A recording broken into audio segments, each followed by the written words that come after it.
News ಇದೆ ನೋಡ್ತಾ ಹೋಗೋಣ. ನೂತನ ಸಚಿವರಿಗೆ ಖಾತೆ ಹಂಚಿಕೆ ವಿಚಾರಕ್ಕೆ ಸಂಬಂಧಪಟ್ಟಂತೆ ಹೈಕಮಾಂಡ್ ಬಳಿ ಸಿಎಂ ಚರ್ಚೆಯನ್ನು ನಡೆಸಲಿದ್ದಾರೆ. ಈಗಾಗಲೇ ಪ್ರಮಾಣ ವಚನ ಸ್ವೀಕಾರ ಕಾರ್ಯಕ್ರಮ ಆಗಾಯಿತು. ಈಗ ಖಾತೆ ಹಂಚಿಕೆಯ ಟಾಸ್ಕ್ ಸಿಎಂ ಮುಂದಿರೋದು. ರಾತ್ರಿ ಸುರ್ಜೇವಾಲಾ ಜೊತೆಗೆ ಸಮಾಲೋಚನೆ ನಡೆಸಲಿದ್ದಾರೆ ಡಿಕೆ ಶಿವಕುಮಾರ್. ಯಾರಿಗೆ ಯಾವ ಖಾತೆಯನ್ನ ನೀಡಬೇಕು ಅನ್ನೋದ್ರ ಬಗ್ಗೆ ಚರ್ಚೆ ಆಗಲಿದೆ. ಇನ್ನು ಡಿಲೇ ಆಗಬಾರದು. ಸೊ ಹಾಗಾಗಿ ಖಾತೆ ಬದಲಾವಣೆ ಬಗ್ಗೆಯೂ ಕೂಡ ಇಲ್ಲಿ ಚರ್ಚೆ ಆಗೋ ಸಾಧ್ಯತೆ ಇದೆ. ಯಾಕಂದ್ರೆ ಆಲ್ರೆಡಿ ಕೊಟ್ಟಿರುವಂತಹ ಖಾತೆ ಏನಿದೆ ಅದರಲ್ಲೂ ಅದಲು ಬದಲಾಗಬೇಕು ಅನ್ನುವಂಥ ಪಟ್ಟು ಕೂಡ ಜೋರಾಗಿದೆ. ಖಾತೆ ಬದಲಾವಣೆಗೆ ಇಬ್ಬರು ಸಚಿವರು ಪಟ್ಟನ್ನ ಹಿಡಿದಿದ್ದಾರೆ. ಒಂದು ರಾಮಲಿಂಗಾರೆಡ್ಡಿ ಅವರು ಎಲ್ಲಿವರೆಗೂ ಅಂತಂದ್ರೆ ರೆಸಿಗ್ನೇಷನ್ ಕೂಡ ಕೊಟ್ಟಿದ್ರು, ಅವರನ್ನ ಸಮಾಧಾನ ಪಡಿಸಿ ಈಗಿರುವಂತಹ ಖಾತೆಯನ್ನು ನಿಭಾಯಿಸಿ ಅಂತ ಹೇಳಿದ್ರು. ಅದ್ರ ಜೊತೆಗೆ ಸತೀಶ್ ಜಾರಕಿಹೊಳಿ ಕೂಡ ಅಸಮಾಧಾನ ವ್ಯಕ್ತಪಡಿಸಿದ್ರು. ಈಗ ಈ ಬಗ್ಗೆ ಕೂಡ ವರಿಷ್ಠರ ಜೊತೆ ಚರ್ಚೆ ನಡೆಸಲಿದ್ದಾರೆ ಸಿಎಂ ಡಿಕೆ ಶಿವಕುಮಾರ್. ರೆಬೆಲ್ ಶಾಸಕರನ್ನ ಮನವೊಲಿಸೋದು ಕೂಡ ದೊಡ್ಡ ಮಟ್ಟದ ಟಾಸ್ಕ್ ಇದೆ. ಸೊ ಹಾಗಾಗಿ ರೆಬೆಲ್ ಶಾಸಕರನ್ನು ಕೂಡ ಮನವೊಲಿಸೋಕೆ ರೂಪುರೇಷೆಗಳು ನಡೀತಾ ಇದೆ. ಈಗ ರಾಜೀನಾಮೆ ಪರ್ವ ನಾಳೆ ಮತ್ತಷ್ಟು ಮುಂದುವರಿಯಲಿದೆ. ಸೊ ಆ ನಿಟ್ಟಿನಲ್ಲೂ ಕೂಡ ಈಗ ಸಿಎಂ ಡಿಕೆ ಶಿವಕುಮಾರ್ ಅವರು ರೂಪುರೇಷೆ ಬಗ್ಗೆ ಸುರ್ಜೇವಾಲಾ ಜೊತೆ ಮಾತುಕತೆ ನಡೆಸಲಿದ್ದಾರೆ. ಯಶವಂತರಾಯೇಗೌಡ ರಾಜೀನಾಮೆಯನ್ನ ಹಿಂಪಡೆಯುವಂತೆಯೂ ಕೂಡ ಮನವೊಲಿಕೆಗೆ ಸಿಎಂ ಮುಂದಾಗಲಿದ್ದಾರೆ. ಸಿಎಂ ಹಾಗೂ ಸುರ್ಜೇವಾಲರಿಂದ ಸಮಾಧಾನ ಪಡಿಸುವಂತಹ ಬಗ್ಗೆ ರೂಪುರೇಷೆ ಆಗಲಿದೆ. ಸಚಿವ ಸ್ಥಾನ ವಂಚಿತ ರೆಬೆಲ್ ಶಾಸಕರ ಜೊತೆ ಮಾತುಕತೆಯನ್ನ ನಡೆಸಲಿದ್ದಾರೆ. ಈಗಾಗಲೇ ಇದ್ರ ಬಗ್ಗೆ ಸಾಕಷ್ಟು ಅಸಮಾಧಾನ ವ್ಯಕ್ತವಾಗ್ತಾ ಇದೆ. ಇವತ್ತು ಒಟ್ಟು 19 ಸಚಿವರು ಪ್ರಮಾಣ ವಚನ ಸ್ವೀಕಾರ ಮಾಡಿಕೊಂಡ್ರು. ಅದಾದ ಮೇಲೆ ಯಾರೆಲ್ಲ ನಾನ್ಗೆ ಮಂತ್ರಿ ಪಟ್ಟ ಸಿಗತ್ತೆ ಅನ್ನುವಂತಹ ಆಕಾಂಕ್ಷೆಯ ಜೊತೆ ಆತ್ಮವಿಶ್ವಾಸ ಜೊತೆ ಇದ್ರು ನೋಡಿ, ಅವರಿಗೆ ಅಸಮಾಧಾನ ಆಗಿ ಹೋಗಿದೆ. ಹಾಗಾಗಿ ಈಗ ಹಿರಿಯರು ಕಿರಿಯರು ಆಲ್ಮೋಸ್ಟ್ ಎಲ್ಲರೂ ಕೂಡ ಅಸಮಾಧಾನಿತರಾಗಿದ್ದಾರೆ.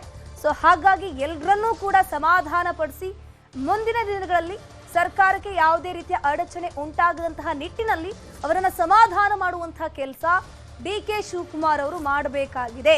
ಮತ್ತಿಲ್ಲಿ ಗಮನಿಸ್ತಾ ಹೋಗ್ಬೋದು, ಈ ಒಂದು ಕಾರ್ಯಕ್ರಮಕ್ಕೆ ಸಿದ್ದರಾಮಯ್ಯನವರು ಬಂದಿರಲಿಲ್ಲ. ಸೊ ಮೇಲ್ನೋಟಕ್ಕೆ ಅವರಲ್ಲೂ ಕೂಡ ಅಸಮಾಧಾನ ಇದೆ ಅನ್ನುವಂಥ ಮಾತುಗಳು ಕೂಡ ಕೇಳಿ ಬರ್ತಾ ಇದೆ. ಸೊ ಈಗ ಒಬ್ಬಂಟಿಯಾಗಿ ಇದೆಲ್ಲವನ್ನ ಕೂಡ ಕ್ಯಾರಿ ಫಾರ್ವರ್ಡ್ ಮಾಡುವಂತಹ ಕೆಲಸವನ್ನ ಡಿಕೆ ಶಿವಕುಮಾರ್ ಅವರು ಮಾಡಬೇಕು. ಒಮ್ಮತದಿಂದ ಸರ್ಕಾರವನ್ನು ಮುನ್ನಡೆಸಬೇಕಾಗತ್ತೆ.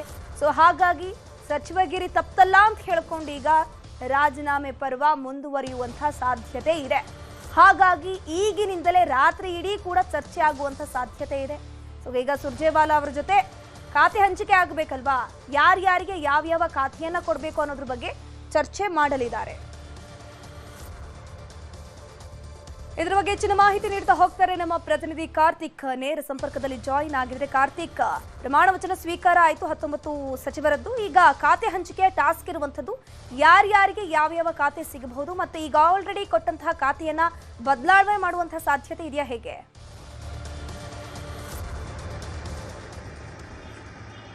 ತನುಶ್ರೀ ಪೂಜಾರಿ, ಬಹಳ ಪ್ರಮುಖವಾಗಿ ಇವತ್ತು ಸಂಪುಟ ವಿಸ್ತರಣೆ ಏನಾಗಿದೆ, ಇದರ ನಂತರದಲ್ಲಿ ಕಾಂಗ್ರೆಸ್ನಲ್ಲಿ ಸಾಕಷ್ಟು ಅಸಮಾಧಾನಗಳು ಕೂಡ ಭುಗಿಲೆದ್ದಿರ್ತಕ್ಕಂಥದ್ದು. ಪ್ರಮುಖವಾಗಿ ಹಲವು ಶಾಸಕರು ಈ ಒಂದು ಸಚಿವ ಸ್ಥಾನ ಸಿಗದೇ ಇರುವಂತಹ ಕಾರಣಕ್ಕಾಗಿ ಸಾಕಷ್ಟು ಆಕ್ಷೇಪಗಳನ್ನ ಎತ್ತುತ್ತಾ ಇದ್ದಾರೆ. ಜೊತೆಗೆ ಯಾವ ಕಾರಣಕ್ಕಾಗಿ ನಮಗೆ ಸಚಿವ ಸ್ಥಾನ ತಪ್ಪು ಅನ್ನುವಂಥ ರೀತಿಯಲ್ಲಿ ಸಬೂಬನ್ನು ಕೂಡ ಕೇಳ್ತಾ ಇರುವಂತದ್ದು. ಪ್ರಮುಖವಾಗಿ ಇಲ್ಲಿ ಗಮನಿಸಬೇಕು, ಇವತ್ತು ಕೆಲ ಶಾಸಕರು ರಾಜೀನಾಮೆಯನ್ನ ಸಲ್ಲಿಸೋದಕ್ಕೂ ಕೂಡ ನಿರ್ಧಾರವನ್ನು ತೆಗೆದುಕೊಂಡಿದ್ದಾರೆ. ಈ ಒಂದು ಹಂತ ಇರುವಂತಹ ಸಂದರ್ಭದಲ್ಲಿ ಅದನ್ನು ಯಾವ ರೀತಿಯಾಗಿ ಬಗೆಹರಿಸಬಹುದು ಅನ್ನೋ ನಿಟ್ಟಿನಲ್ಲಿಯೂ ಕೂಡ ಕಾಂಗ್ರೆಸ್ ಹೈಕಮಾಂಡ್ ಒಂದಿಷ್ಟು ತಯಾರಿಯನ್ನು ಸಿದ್ಧಪಡಿಸಿಕೊಂಡಿದೆ. ಅದರ ಭಾಗವಾಗಿ ಇವತ್ತು ಸಿಎಂ ಡಿಕೆ ಶಿವಕುಮಾರ್ ಅವರ ಜೊತೆಗೆ ಸುರ್ಜೇವಾಲಾ, ಉಸ್ತುವಾರಿ ಆಗಿರುವಂತಹ ಸುರ್ಜೇವಾಲಾ ಅವರು ಸಭೆಯನ್ನ ಮಾಡ್ತಾರೆ. ಆ ಒಂದು ಸಭೆಯಲ್ಲಿ ಕೆಪಿಸಿಸಿ ಅಧ್ಯಕ್ಷರಾಗಿರುವಂತಹ BK ಹರಿಪ್ರಸಾದ್ ಅವರು ಕೂಡ ಉಪಸ್ಥಿತರಿರ್ತಾರೆ ಅಂತ ಹೇಳಲಾಗ್ತದೆ. ಇವತ್ತು ಅವರು ಆ ಸಭೆಯಲ್ಲಿ ಪ್ರಮುಖವಾದಂತಹ ಅಜೆಂಡಾ ಏನು ಅಂತಂದ್ರೆ, ಈ ಒಂದು ಅಸಮಾಧಾನ ಏನಿದೆ ಅದನ್ನ ಯಾವ ರೀತಿಯಾಗಿ ಶಮನವನ್ನು ಮಾಡಬಹುದು, ಯಾವ ರೀತಿಯಾಗಿ ಬಗೆಹರಿಸಬಹುದು, ಯಾವ ರೀತಿಯಾಗಿ ಶಾಸಕರನ್ನ ಸಮಾಧಾನ ಪಡಿಸಬಹುದು. ಈಗಾಗಲೇ ಕೃಷ್ಣಪ್ಪ ಇರ್ಬೋದು, ಹಾಗೆ ಪ್ರಿಯಕೃಷ್ಣ ಇರ್ಬೋದು, ಹಾಗೆ ಬೇಳೂರು ಗೋಪಾಲ್ ಕೃಷ್ಣ ಸೇರಿದಂತೆ ಅನೇಕರು ಆಕ್ಷೇಪವನ್ನು ಎತ್ತಾ ಇದ್ದಾರೆ. ಯಾಕೆ ನಮಗೆ ಸಚಿವ ಸ್ಥಾನ ಸಿಗಲಿಲ್ಲ, ನಮಗೆ ಸಚಿವ ಸ್ಥಾನವನ್ನ ಕೊಡ್ತೇವೆ ಅನ್ನುವಂತ ಮಾತನ್ನ 2023 ಸಂದರ್ಭದಲ್ಲಿ ಹೇಳಿದ್ರು, ಭರವಸೆಯನ್ನು ಕೊಟ್ಟಿದ್ರು. ಆದ್ರೆ ಇವರು ಯಾವುದೇ ಒಂದು ಕಾರಣವನ್ನ ನೀಡದೆ ನಮಗೆ ಸಚಿವ ಸ್ಥಾನವನ್ನು ತಪ್ಪಿಸಿದ್ದಾರೆ. ಅದರಲ್ಲಿ ದಿನೇಶ್ ಗುಂಡೂರಾವ್ ಅವರು ಕೂಡ ಸೇರ್ಕೊಂಡಿದ್ದಾರೆ. ಅಂದ್ರೆ ಈ ರೀತಿಯಾಗಿ ಅಸಮಾಧಾನ ಇರುವಂತಹ ಸಂದರ್ಭದಲ್ಲಿ ಅದನ್ನ ಸರಿಪಡಿಸಿಕೊಂಡು ಹೋಗಬೇಕಾಗತ್ತೆ, ಒಗ್ಗಟ್ಟಿನಿಂದ ಮುಂದುವರಿಬೇಕಾಗತ್ತೆ. ಅದೇ ಒಂದು ಹಿನ್ನೆಲೆಯಲ್ಲಿ ಅವರನ್ನು ಯಾವ ರೀತಿಯಾಗಿ ಸಮಾಧಾನ ಪಡಿಸಬಹುದು, ಅವರಿಗೆ ತಕ್ಕನಾಗಿರ್ತಕ್ಕಂಥ ಸ್ಥಾನಮಾನವನ್ನ ಯಾವ ರೀತಿಯಾಗಿ ಕೊಡಬಹುದು ಅನ್ನುವಂಥ ಲೆಕ್ಕಾಚಾರವನ್ನ ಹಾಕೊಂಡು ಇವತ್ತಿನ ಸಭೆಯಲ್ಲಿ ಚರ್ಚೆಯನ್ನು ಕೂಡ ಮಾಡ್ಲಿಕ್ಕಿದ್ದಾರೆ. ಇದರ ಜೊತೆಗೆ ಖಾತೆ ಹಂಚಿಕೆ ವಿಚಾರಕ್ಕೆ ಸಂಬಂಧಪಟ್ಟಂತೆಯೂ ಕೂಡ ಒಂದಿಷ್ಟು ಚರ್ಚೆಗಳಾಗ್ತವೆ.